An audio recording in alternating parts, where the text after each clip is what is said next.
Yay! Hello, joining me in studio today is Sarah Carroll, and she is in South Africa. She is the co-founder and CEO of Mari Health Solutions. Hello, Sarah. How are you? I'm good. Thank you. How are you?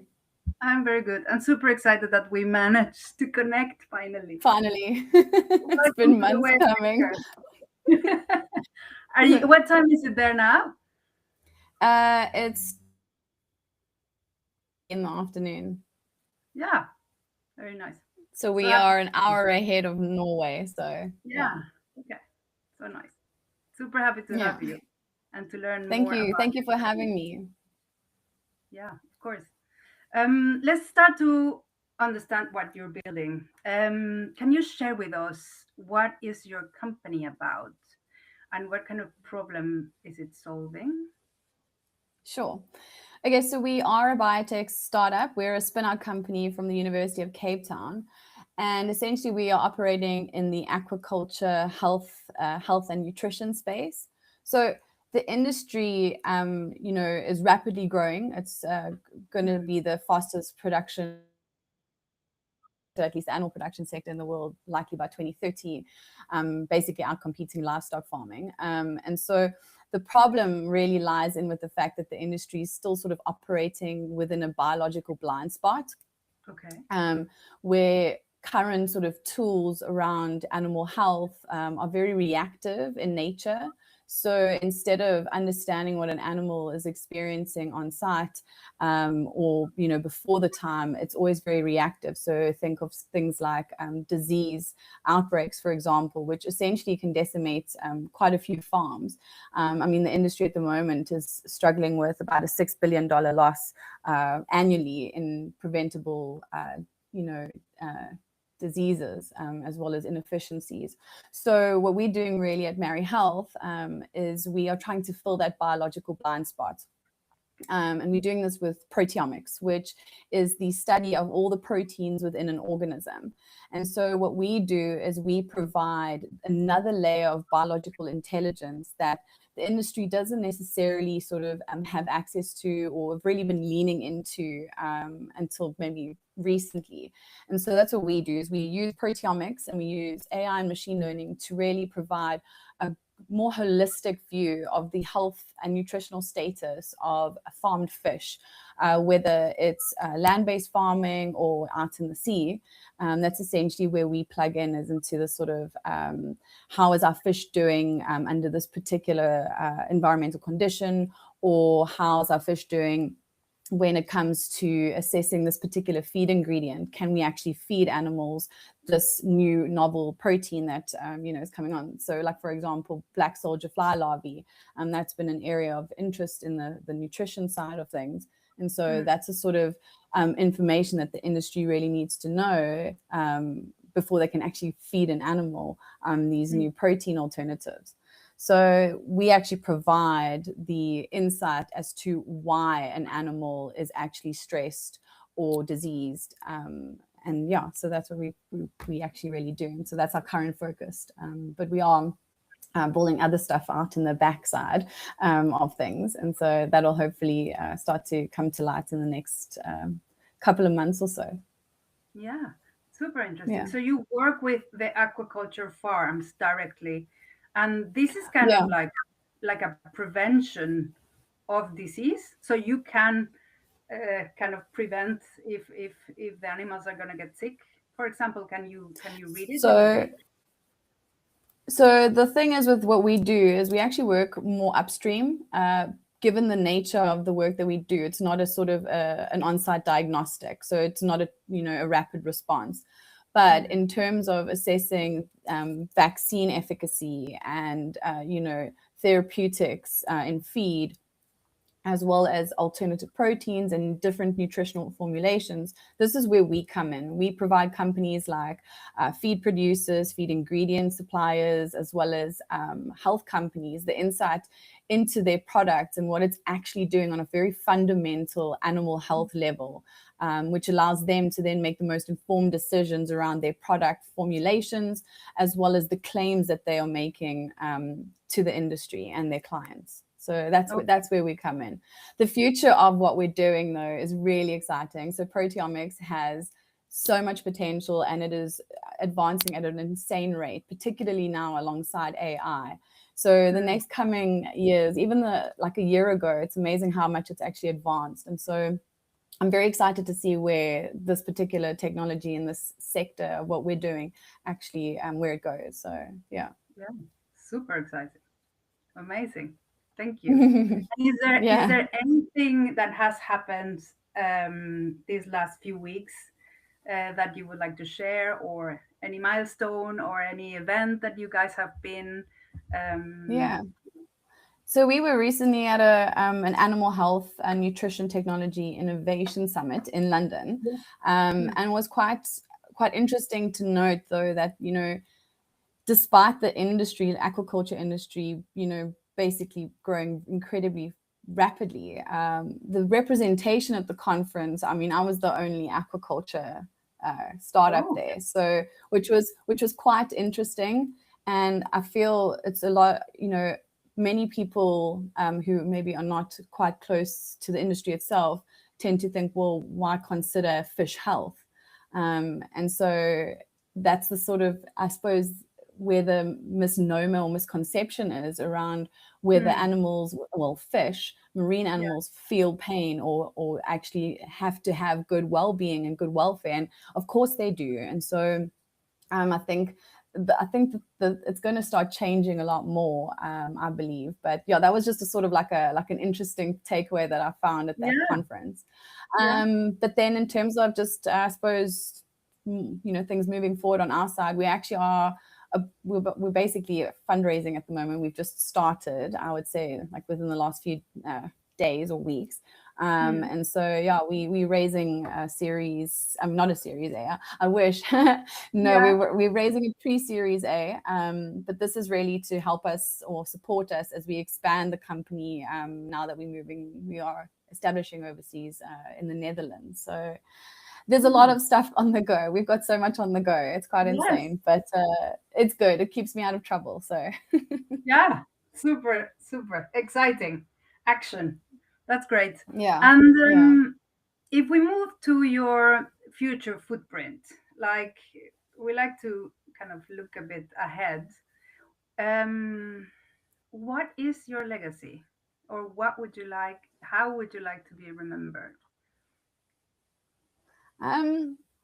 So personally, I don't really care about what people think about me necessarily or anything like that. So it's not really about for others. I suppose it's legacy, that if you want to call it that. But for me, it's knowing that, I did all that I could in my own life to make something impactful or do something that means something of my time here on Earth. I think that's like on a personal level. So for me, I've always been really passionate about animals since I was a little kid. So I've always felt that, animals always deserved a voice. They always deserve to have, their own well-being and their own lives, I guess. It sounds so cheesy, but their own sort of, existence validated and respected. So I think for me, and maybe it sort of stems into how myself and my co-founder actually sort of have viewed building this company, is with animal welfare and particularly fish health and welfare in mind. So I think for us, we want to leave a mark where we show that just because it's biotechnology that we're doing, it doesn't mean that it can't translate to something impactful on an animal health level. And I think sometimes maybe there's a sort of disjointedness between on farm sort of activities and the lab, but I think it's very much connected. I think biology is very much connected, obviously. So I think for us it's really about knowing that we've made even a tiny contribution to the industry's endeavor to become more sustainable. So I think that's really what it is. I think that's, and also connected. It sounds very lame and very like ethereal and very esoteric and stuff. But I think it's just it's as simple as that. So, and also it's a big contribution to connecting the industry, the science, the data, that Mm, it's quite a fragmented thing that we see in different areas. But yeah. I think the way you are operating, it seems kind of it's opening up communication and sharing information for the welfare of an Mm, industry and the welfare of animals, which is yeah. your objective. Um, and how long ago the company was established? Yeah, so we started in 2021, towards Yeah, the end of the year. So yeah, it was like, I suppose, 2 years after COVID. Yeah, I didn't expect to be put in this position, to be honest. So yeah. And you're yeah, also a yeah. scientist, right? Yes, I'm an academic by heart, I Yeah, suppose. yeah. But yeah, that was when we started. I didn't really want to start a company. I think most people who've spoken to me have asked that sort of question, like, how, why did you do this? And I think in the end, really, it wasn't necessarily about, I mean, I suppose, yes, it is. In many ways, I suppose many investors are going to hate that you would say this, but it is about making money. I get that. But what's Mm, really driving me has always been the impact level of the research that, our lab at the university has done yeah. over the last, I don't know how many decades.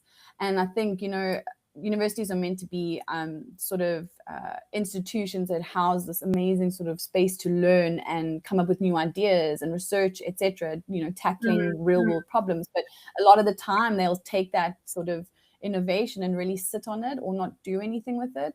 And I think mm, for us, really, it was about, well, there's this opportunity to work in a rapidly growing industry and actually take something that we've seen have very clear applicability, actually translate that into something commercial.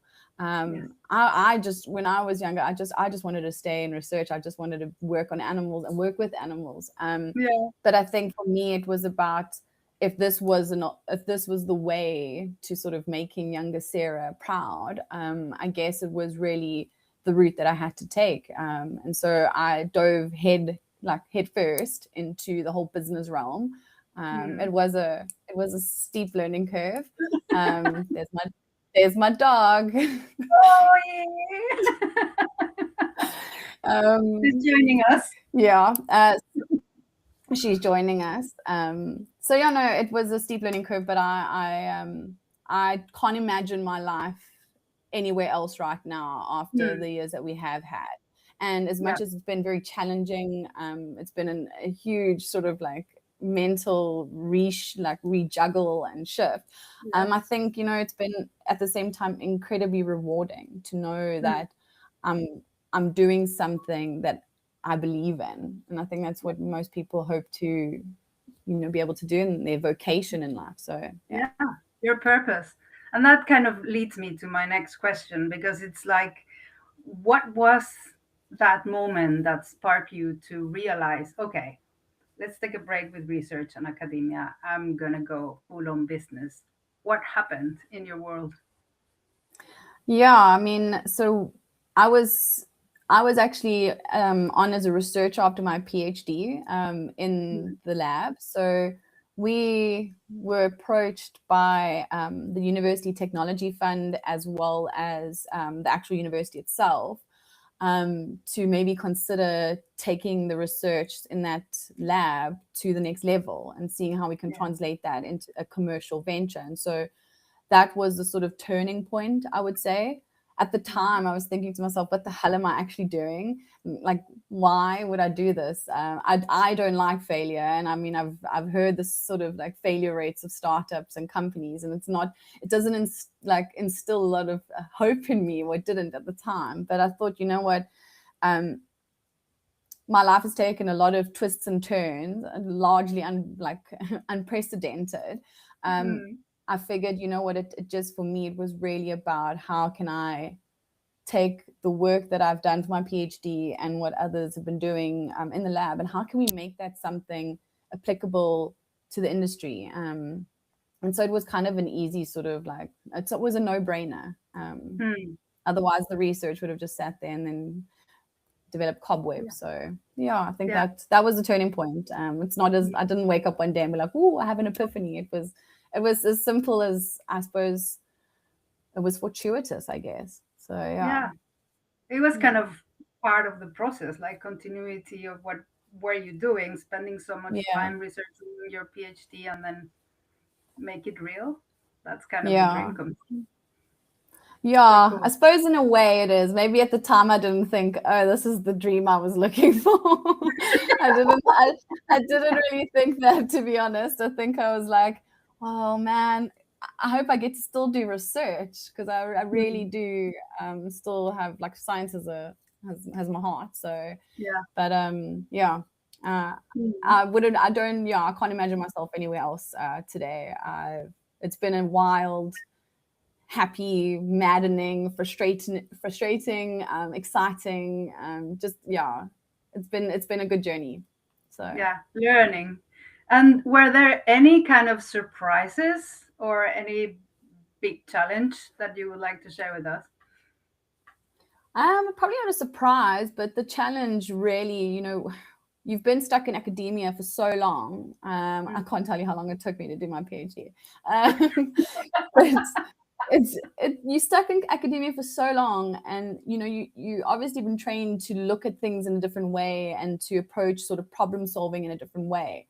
And now you get thrust into joining a accelerator program, one after the other, and it's now you're trying to wrap your head around, okay, what is a business plan, what is a business model, those kind of things. So a PhD is its challenge in itself. So I thought, well, if I could do a PhD, I can do freaking anything at this rate. So that was a challenge for me, but I think I embraced the learning journey. I really like learning. It was a different kind of learning, though, I must admit. So I think that was the challenge that I faced. Also, I think in academia, you sort of get validation as to your progress and how you're doing and things like that, and so you can sort of readjust if need be, if you sort of strayed a little bit away. Whereas now with starting a business and stuff like that, it's, well, how long's a piece of string? We don't know. So now you don't get the sort of feedback you would like. You don't get feedback, period. And so you keep iterating and using your best gut feel. So I just dove in and I read a lot of forums. I did a lot of sort of LinkedIn classes. It was a lot, but I managed. I'm still managing, so I hope. It's an everyday learning journey for me, so I haven't stopped learning. Yeah. And maybe that kind of PhD time was an incubator for your business, right? To kind of think it through, bring it to life. No, like, things happen for a reason. Yeah, no, exactly. It certainly helped me develop some resilience, that's for sure. Yeah. So yeah. Salute for that. Chapeau.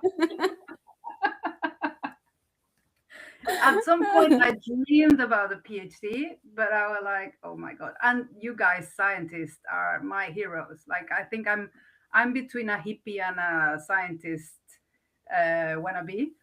So I like hippies. That's chill. I like that. So that combination is a bit weird, but yeah. No, not actually. You'd be surprised how many scientists there are that sort of are more inclined to the earthy ways, I guess we can call it that. Yeah. In a comuna and living like. Yeah, exactly. I'm in. And moving on from the hippie world, the door openers. Because nobody builds alone, and obviously you have a co-founder, but can you share who believed in you guys since the beginning? Like, were there specific partners or customers or mentors or friends, colleagues who kind of supported you? So I think, from a sort of institutional support, the university was very, very supportive. Obviously, they encouraged us to actually embark on this journey.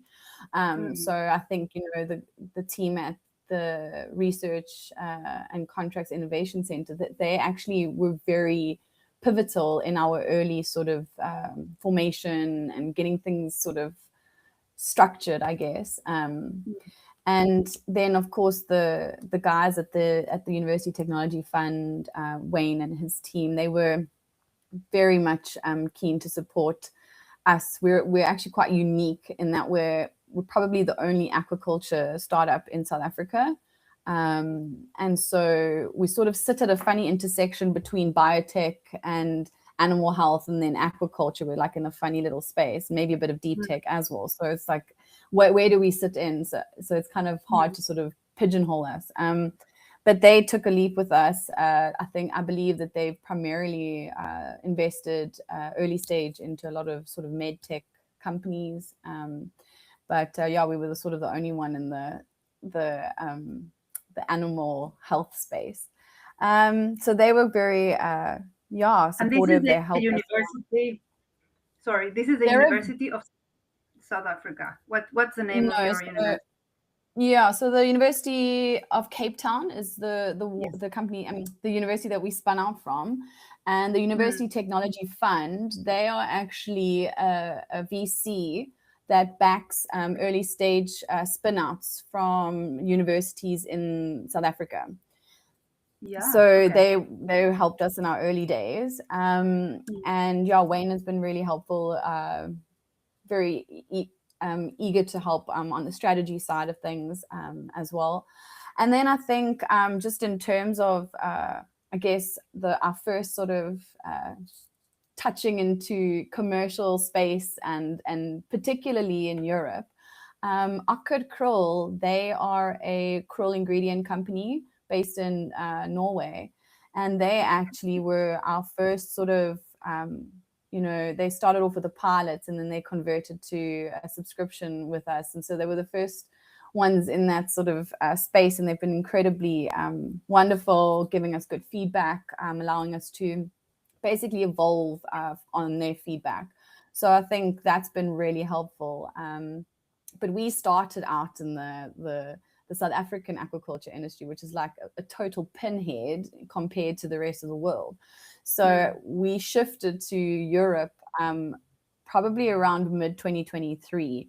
And so, these relationships with European clients now are fairly new. I mean, we didn't actually have anything to do with Europe in the early days.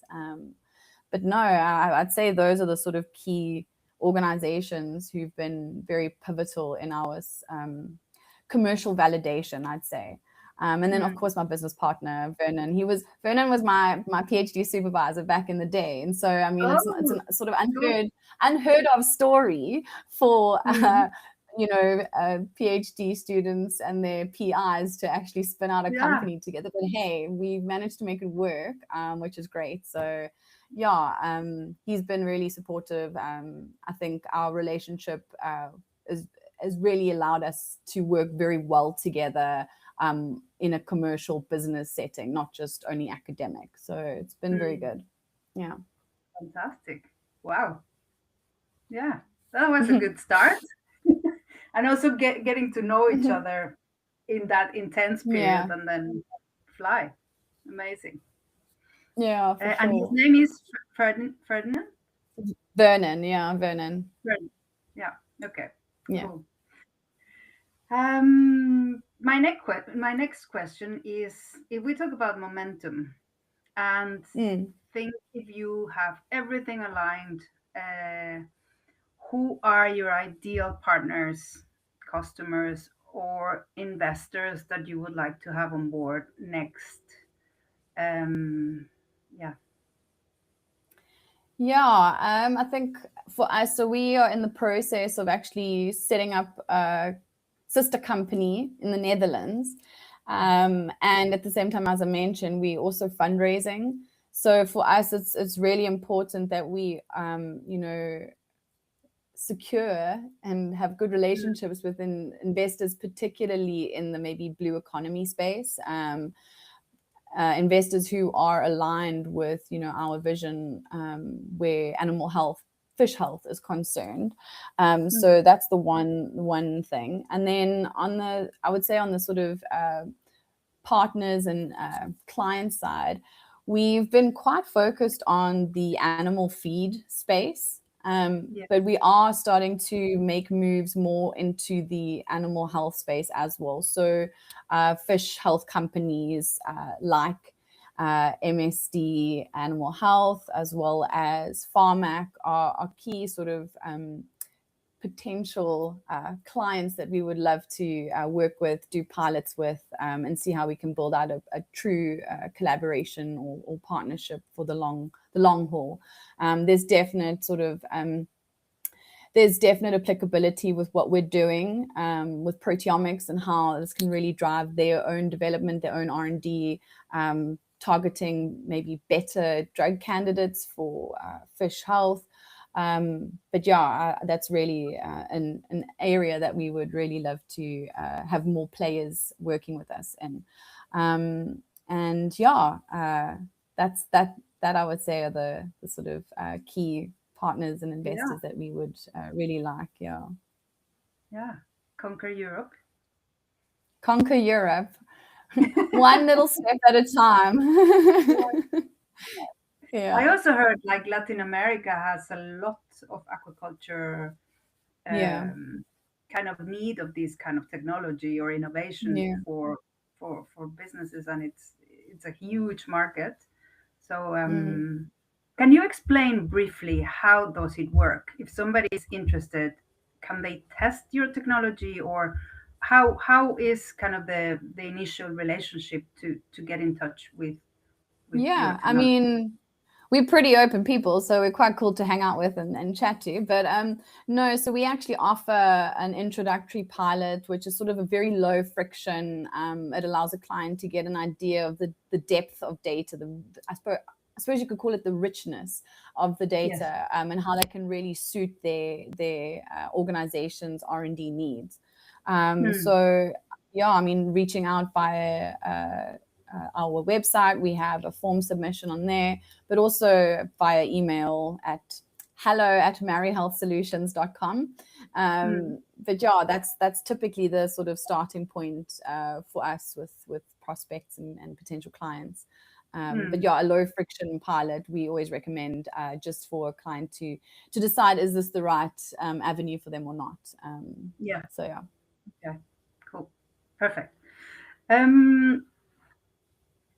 So the kind of support that you need to accelerate to the next stage is financial resources. Is it more partners in certain locations? How would you picture that? Yeah, I mean, I suppose it's multifactorial. Given what our goals are for the next 18 months or so, it's a combination of the two. So obviously, strategic investors would be really something that we would look to on the sort of financial support side. But in terms of other partners, you know, we are developing other stuff in the background. Primarily on the therapeutic side. And so, you know, it takes like a village to raise a child. It's the same sort of thing. Okay. So we're not planning to, you know, do this all on our own. We actually want to partner with companies or organizations that either have interest in a novel feed additives / therapeutics, which is what we're busy developing in our R&D pipeline.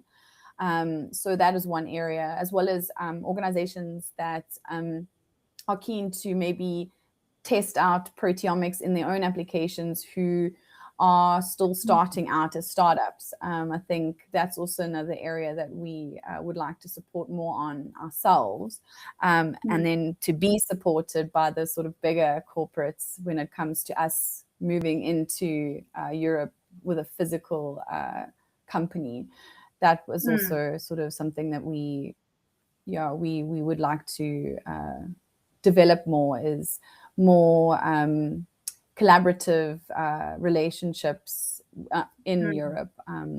So Wageningen University is an example of where we are collaborating or building a collaboration with. So we've got to do testing of our therapeutics, and so this obviously requires specific facilities. And so they've got fantastic facilities there that we are hoping to work at in the coming year. Yeah. Fantastic. Yeah, because that's also linked to what I will ask you next is like, how can Tool community support you on this kind of stage? And it's kind of reaching out and kind of have a conversation about the possibilities of testing a pilot or doing a partnership, or what else would you call for? From Tool. Sorry, my internet just had a tiny little wobble. Yeah, I know, but it's fine. It's okay. Yeah, it's normal. But when it's real, it will be okay. Cool. So the question is like, from Tool community, how can we support you, or how can we make a call for the ecosystem to support you today? Yeah, I think for me, I think it's quite easy. Maybe I don't know if it's a female thing to do, maybe in a more male dominated industry. But I think for me, it would be wonderful to have a female mentor who has set up a company in another country, who understands that sort of process and sort of best practices, I guess, that I can sort of chat to, what do they call it when it's like off the table, whatever. Basically, casual conversation with a female mentor who's been in that same sort of boat. And so that's one, I think, personally for myself, how Tool could potentially help. But then also, I guess, amplifying and continue to amplify companies, I suppose, like ours in the aquaculture space. I know that there's a lot of companies in the sort of general blue economy space, particularly on the climate side, and energy, etc. I think, I'd say that, from an aquaculture space, it would be great to have, I guess more amplification through the Tool would be wonderful. And then also connecting, I guess, with just your network of potentially investors or even women or organizations who actually could facilitate warm introductions, etc. On the investor side, but then on the sort of strategic partners, I mean, regulatory consultants are as a thing that or guidance is also an area that we will definitely need assistance on. So, I could give you a long list, but I won't do that. No, because now that you were, I can get on with the list. But for example, when you are doing these kind of best practice cases and you're hypothetically, like I'm asking you, like, is it a lot of difference between, like, geographically, how a fish behaves in certain waters than others, like, because that also kind of makes a super interesting story around kind of the variables around the environment, or what are those, like, what are kind of, can you identify a few that in cold waters or in warmer, or in this, or I think so. Okay, to answer the original question, so yes, there are huge differences between farming practices, different species, different even different breeding lines. So so that has a huge part to play.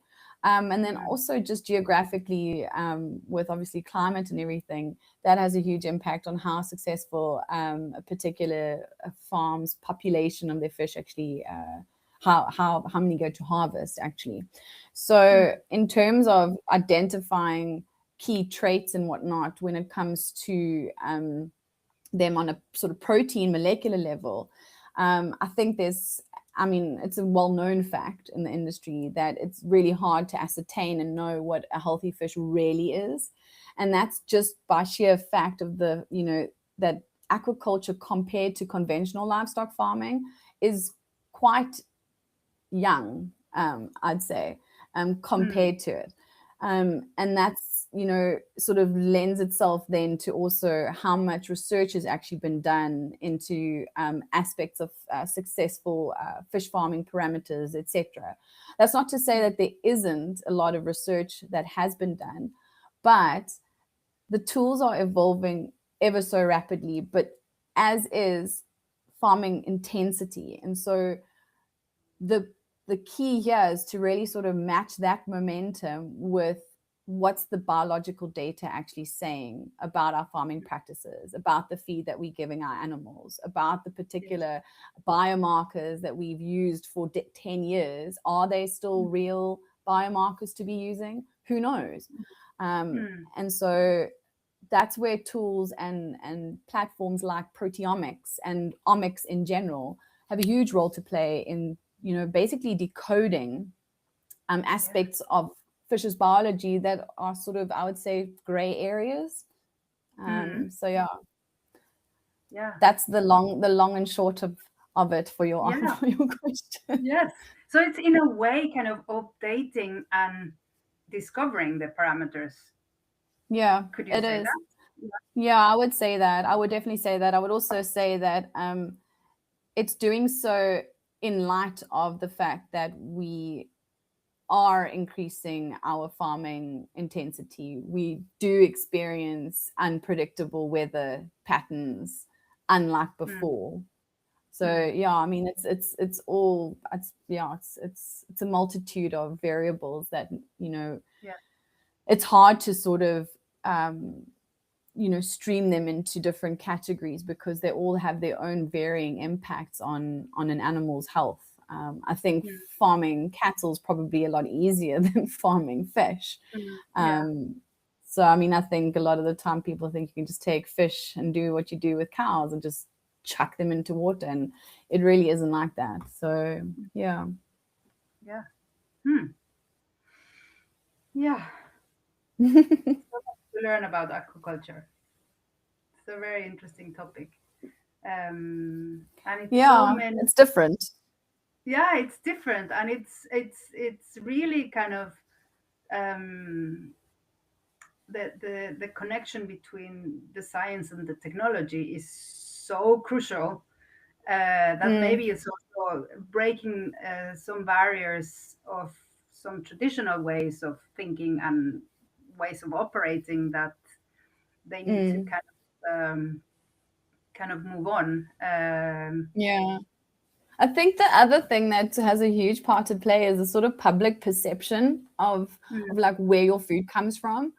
I mean, I was at a sort of generalist technology summit in South Africa last year, and I was pitching there in one of the showcases. And someone came up to me afterwards and they said that they didn't ever think about fish health as being a thing, which really sort of like it's quite insane that, well, I mean, I suppose I should give them a little bit more credit. Okay, I'm calling it insane, but yeah, I mean, I think for me it's very sort of like obvious, blatantly obvious to consider the health of animals that we eat. Like, what was their life before they died to feed you? So I mean, it was just interesting. So I think, like, with these documentaries that have been recently coming out in the last 3 years or so around like salmon farming and stuff, I think it's been quite an eye-opener for a lot of people on how our fish are farmed, particularly Norwegian salmon. So I think, that's had a lot to play as well in whether a consumer will buy farmed salmon if they haven't got sort of a stamp of these fish were actually, they had a good life. It's quite interesting. Yeah, kind of like the provenance. Like we have, for example, with wine, or like where is it coming, and how old is it? Like we have Yeah. that for some products, but I guess with the fish is like it's the whole life cycle. And I guess you can identify even when they're in water, their behavior, if they're kind of yeah, swimming weirdly, or they're stressed, or Yeah. I've seen that, and it's incredible that you can figure out um, how a disease might come and might kill all all of Yeah. the all of the fish. But yeah, it's uh, it's really eye opener what all the things that you can identify with these kind of technologies, and I would love to see it Yeah. in action. Yeah. No, it is. It's pretty cool. I don't know. I think like my mom still doesn't really know what it is that I do or what I studied, but I mean, you can. I suppose you can like, and a lot of people who would probably listen to this will know that this is sort of my go-to analogy. But you can liken, what we do with proteomics, almost like how you have Formula One racing. So the asset, which is your fish, is like a car in a way. Yeah. The cars have all these little sensors that sends a lot of data to the team, and the team makes tiny adjustments to improve the car so that it has a better performance on the racetrack. And so Yes. proteins in an organism, in a fish, those are the same kind of little sensors, if you want to call it that. And if you can understand the nuances and the small changes and how that plays out in the actual fish's physiology and how it lives on a farm, you can make tiny adjustments to the farming practices itself, or the nutrition, or what you're feeding it in general when it comes to therapeutics, or feed additives. So like those are the kind of things that are achievable when you look at things at such a granular level. And I suppose that's why like it's a cool analogy. I can't lay Yeah. claim to it because Vernon came up with it, but it is a really good analogy because think about it. An animal has thousands and thousands of proteins, and proteins are the molecules that carry out every kind of function in your body, whether it's a stress response or it's metabolism or immune responses to disease or infection. Those are the molecules that we need to be looking at and really considering from a sort of more holistic, wider scope, and not just looking at a little handful of them. So, yeah. Is this technology exportable to other species?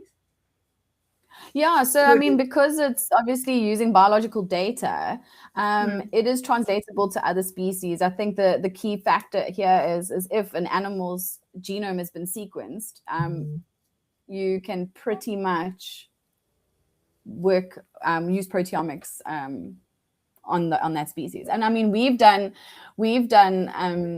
work in non-model organisms, and they have it's been interesting. It's dealing with that kind of data is harder, but it's manageable. My dog is dreaming. No. Evie, hang on, I just need to I threw a pin at her. Okay, I'm sorry. I'm sorry. It was a nightmare, poor thing. And you were worried about your kids coming in. I have heard crying in the background. A snoring or a noisy dog. It's okay. Don't worry. So if we move on to your strength through vulnerability, we would like to explore a little bit about your human side of your leadership. So, is there any personal or professional challenge that you would like to share that shaped you? Yeah, I guess I could. So it's personal, but it had an impact, I guess, at the time. And I suppose, I don't think it does today, but it taught me a lot about myself. But my dad passed away. My dad and my brother both passed away when I was doing my master's and my PhD. And so that whole experience, I don't know. I sort of was in denial for quite a long time about it. I just compartmentalized it. for a very long time, just so I could get through my studies. And I think the cracks started to show maybe after I'd finished my PhD or towards the end of it. And I think it's very important to recognize when you need help, and I did. And so I began the process of going through like therapy and trying to heal from all of that. And I think what I really learned is that a person has an insane level of resilience when they actually set their mind to it. I could have easily sort of dropped out of my master's and my PhD and just not continued because of the sort of, you know, that the weight of that. But I really was, I focused so much on what my goal in my life was from when I was a kid. I had a goal, I had a vision of what I wanted to do with my life, and I really stuck it out irrespective of those setbacks of losing family.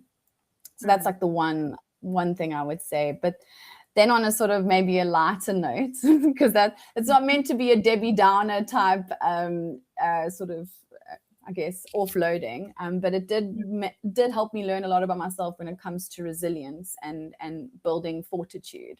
And so then it goes to sort of the lighter side, which is pitching. I hate doing public presentations. I really hate it. I loathe it. I think it's so crap. I don't like it. My anxiety takes on a whole other level of nerves, and it manifests in my body in so many different ways. And I don't think I've ever been really able to deal with it. I think it will still be something I keep trying to deal with and work through.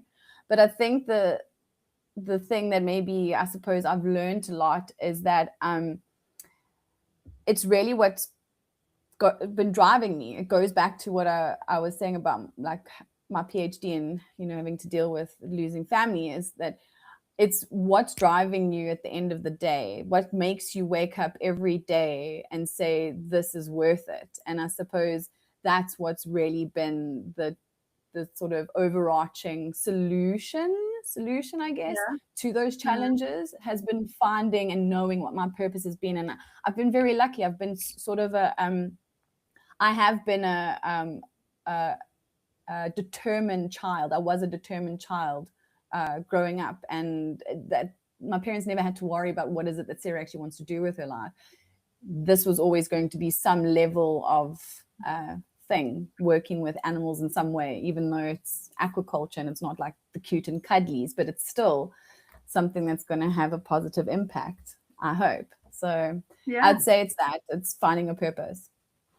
And if you have a pitch, what is your hack? Like, how do you prepare for a pitch? Oh man, I don't know. I don't really have a hack, actually, to be honest. I really don't. I think you don't have Superwoman or, you know. No, I don't have a hack. I practice a lot, and then I hope to God I don't screw up on the day. And I don't know. I really don't have a hack for it at all. I think the key, and what I've always heard from people, is to, you know your stuff better than anyone ever else will. And so the key is to really just talk confidently, which is so counterintuitive to how I feel in the moment. So I don't really have a hack. So if it's about pitching, people mustn't come to me. I don't have the best advice, to be honest. Don't come to me about pitching. But you're fantastic on pitching. I've seen you on some videos, and you don't look nervous. I don't know about that. Well, I can tell you, on the inside, I'm crying. I am crying on the inside. I think what is very nice about your is your nature and your authenticity when you speak, and you know, you can feel the purpose of what you do. So I think being authentic is a superpower, and it's noticeable.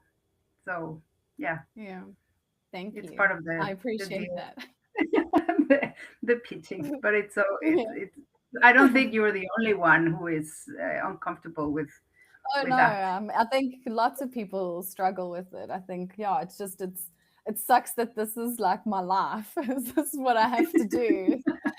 So I'm fine. Like the thing is I'm fine with like groups of people when it's, non-formal chitter chatter. I can hold a conversation. I'm very personable, but oh my goodness, it's like when all the eyes are on me on a stage, it's just my brain, my ADHD brain goes, oh my God, I forgot something. I had a brain fart. What am I doing? This is literally what happens. It's just, yeah. You say that I'm like authentic and stuff, but my business partner would probably argue that I'm maybe too authentic. I need to maybe like rein it in to like a few percentages. So it's like, yeah. No, I think it's fantastic. Don't change that. I think it's great. Thank you. I'll do my best. And if moving forward to building this ecosystem together, we're super excited that you were part of it. What kind of support, knowledge, or resources can you provide to another entrepreneur in our community? Sorry. Okay, yeah. So I think our story is very unique. Coming from the Global South is like one thing, but we are also a spin-out company. So we come from academic research, and then we are in aquaculture, which I would say is a very unique story, at least from a South African perspective. It really is. So I think we have sort of a unique take on our journey and how we sort of navigated the challenges. I think for researchers and students alike, I think that has a very good sort of case study role to play for, academics. I think a lot of the time, at least when I was studying, I was like, I'm going to be in research forever. I'm probably going to have my own research lab. I mean, that's the sort of like only avenue you really see when you are in your postgraduate studies. And I think having examples like this, particularly maybe on the sort of off the wall industries and sectors, so not quite your medical tech and your food tech. It's very much aquaculture. It's different, and I think that should, at least in my mind, inspire researchers alike across all sectors and all sort of research areas to really think about the impact of their research and how that can have real world utility and maybe consider the next step. So I think in that sense, I'd say I wouldn't say support as in resources, but I'd say our own experience and our knowledge would really sort of maybe be worth listening to if you are in the academic realm. Like kind of a constructive feedback and suppose just like learning from our pitfalls and seeing how to do it better, maybe. Very good. Like it. And we always like to kind of bring some visibility to other female founders.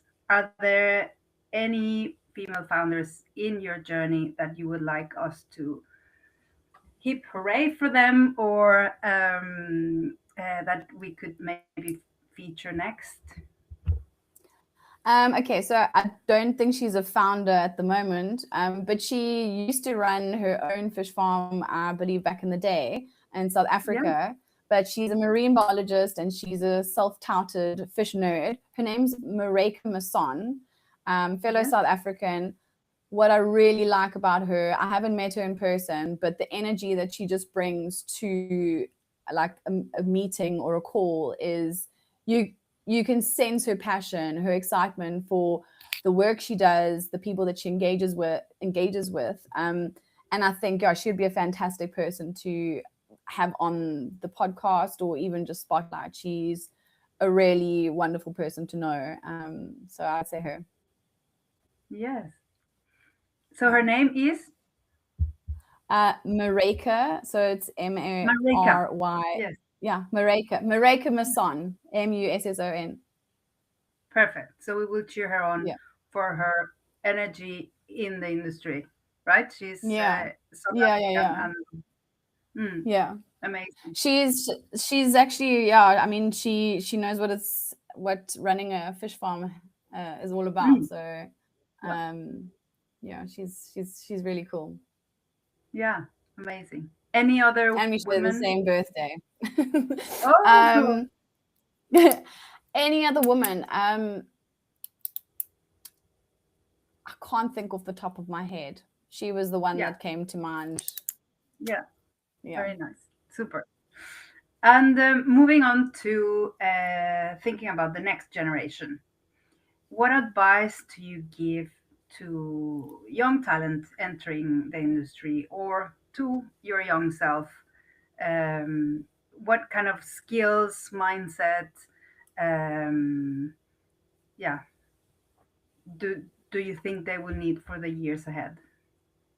I think, you know, the future isn't just biology and the future isn't just AI. I think it's really important to find the intersection between the two. I'd say it's like multi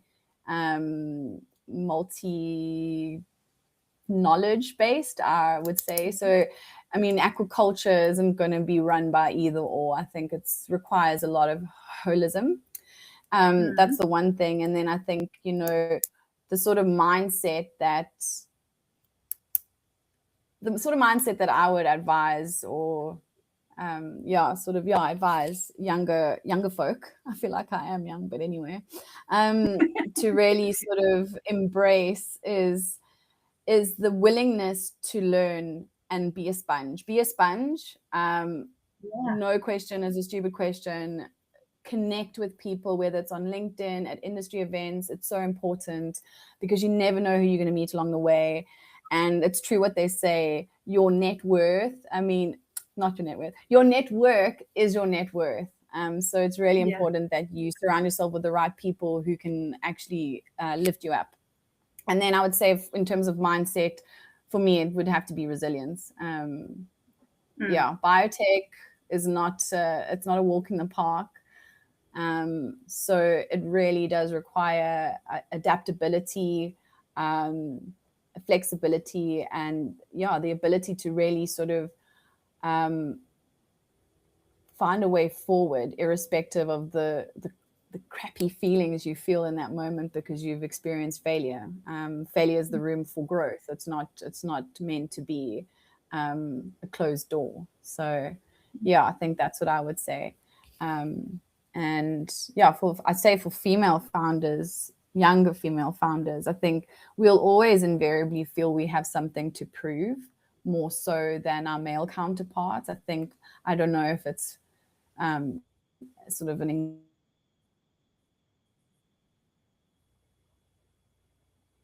but I think at the end of the day, continuing to remember what it is that wake up in the morning and believe in what you're doing is what should push you. You know, you really shouldn't give to, I would say an expletive right now, but I won't. You shouldn't give about what other people think.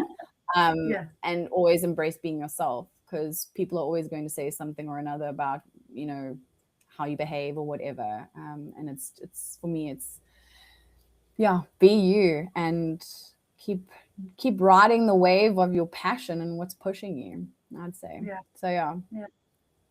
Never stop learning. Exactly. Yes. Totally agree. Definitely. Is there anything else that you would like to add to this wave making? No, I just think I'm really excited to see how more women in the blue economy are making changes and driving change with their organizations, whether it's an NGO, an NPO, or a for-profit company. I think for me, the blue economy is where it's at. I've always been a water baby. So it's for me, it's nice to see a lot of women, you know, coming up the ranks. And I think the other thing that's really important, and maybe it just requires reiterating, is that, you know, you'll invariably encounter a lot of sort of older women who maybe feel that, oh, well, they had to work so hard to get to that point, so why should I give this person tips and tricks, etc. And I think it's really about, you know, is this the kind of society we want to continue to foster, or do we want to be the sort of chink in the chain that breaks that?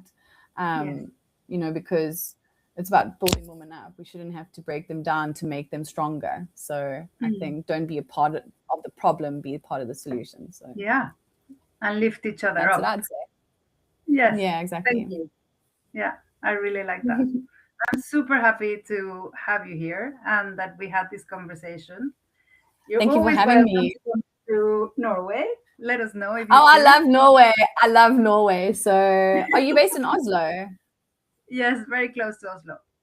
Oh, okay. No, I love Oslo. I love Norway. So yeah, I'll let you know when I'm in town again. Yes, please do. And to everybody listening, thank you so much for joining us, and see you in the next Wave Making podcast. Bye-bye. Bye, Sarah. Thank you. Bye. Bye-bye. Just hang on.